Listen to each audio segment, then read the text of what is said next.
tranquilamente sentados y yo diría que increíblemente bien acompañada.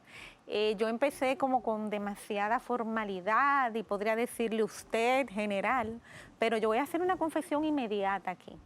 Y es que yo te digo tú y te digo Guillermito. ¿Por qué será? Bienvenido, bienvenido a este espacio. Gracias, Adelina. Y yo diría que la respuesta es porque nos tenemos cariño desde pequeñitos. Así es. Desde muy jovencitos, nuestros padres eran hermanos. Así Igual es. nosotros nos criamos prácticamente juntos, uno Así al lado de es. otro como vecinos. Literalmente, yo digo Sí. que cuidado, cuidado si era que nos poníamos a observar qué es lo que está haciendo, con qué está jugando. Yo creo que ustedes tenían una visión un poquito más clara de la Sí. piscina Sí, y así del es. patio de nosotros. Sí. Y nada, qué bueno que esa amistad, la verdad, que ha perdurado. Sí. Y vamos a aprovechar para extenderle un saludo a tu papá, al general Guillermo Acosta. Sí, muchas Guillermo gracias. Guzmán. Juan Acosta, sí. Guzmán Acosta, porque la verdad que siempre lo recuerdo con mucho cariño. Aún yo pequeña, pues siempre escuchaba a mi papá hablando de él, y tú sabes que siempre ha sido pues extendido ese cariño y esa admiración. Sí, Porque óyeme, ya gracias. si no lo fabrican, ¿eh? No, Sí, no, no, eso sí. no viene así. Pero mira, Guillermito, y excúseme, pero es así, no puedo decirle Guillermo, no puedo decirle usted, una persona que siento casi un hermano.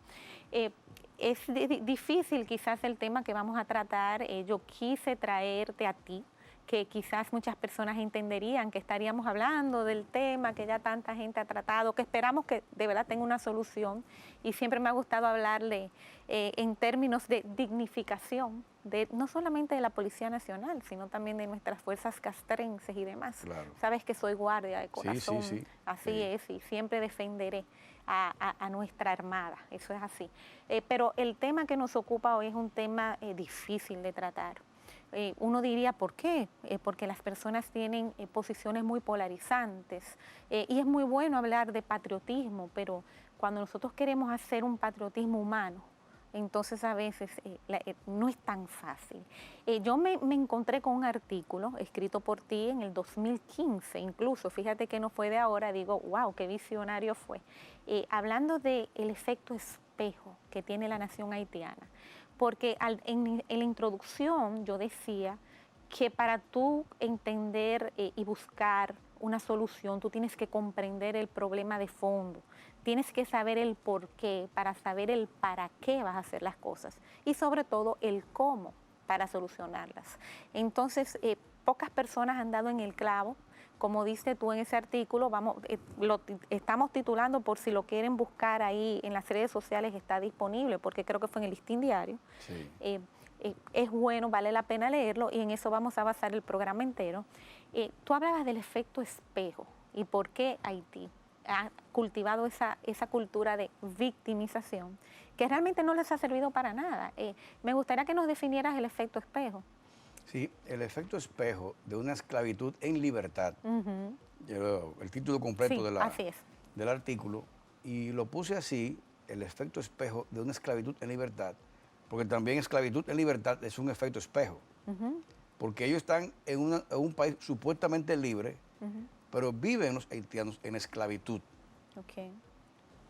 ¿Te refieres a ese efecto espejo que hablan los psicólogos, que es cuando yo, por ejemplo, veo en el otro lo que yo soy? Exactamente, Okay. exactamente. Justamente en la psicología, es una definición de justamente ese espejo, de ese efecto, de ver en el otro los defectos que uno padece.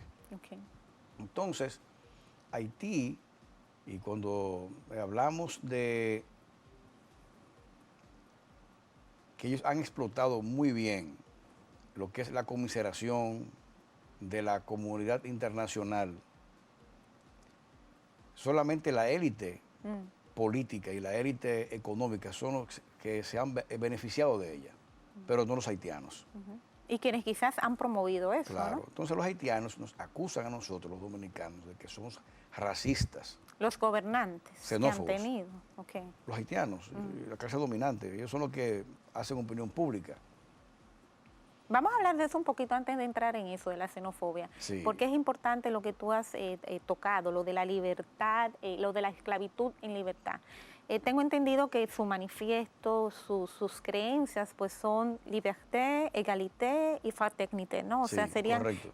libertad, igualdad y fraternidad. Sí, correcto. Pero ¿son realmente libres los haitianos cuando fueron los primeros que supuestamente pues se emanciparon de las colonias? O sea, ¿son libres los haitianos? Bueno, en el artículo, Adriana, yo esbozo y desgloso muy certeramente esos tres elementos del emblema o de los emblemas haitianos. Ahí no hay igualdad, no hay libertad, ni tampoco fraternidad.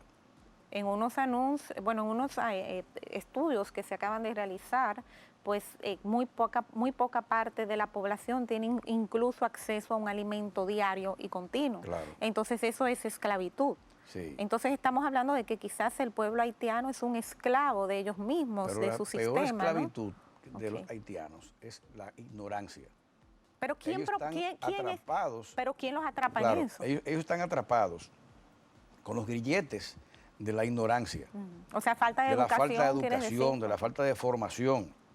Pero es el mismo Estado, la clase dominante, la clase económica poderosa, que mantiene ese pueblo sumido en el grado más retrógrado, si se puede decir, de la ignorancia.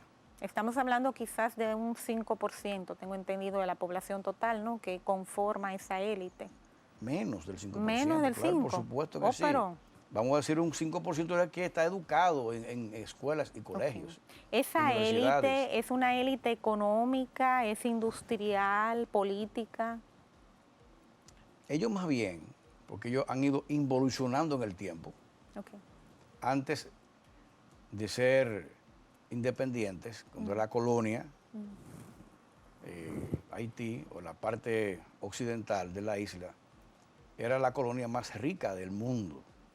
Cuando Francia... No sabía eso. Sí, yo. sí. Ok.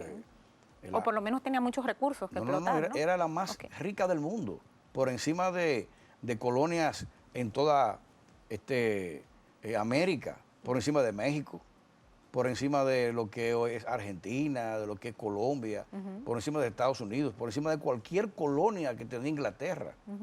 Haití, ese pedazo pequeño de Haití, era el más rico. Y estaba conformado por el mismo grupo de etnias, ¿no? Y fíjate que Claro. eso lo vamos a tocar, que son etnias, Sí, sí. no etnia. Y son diferentes.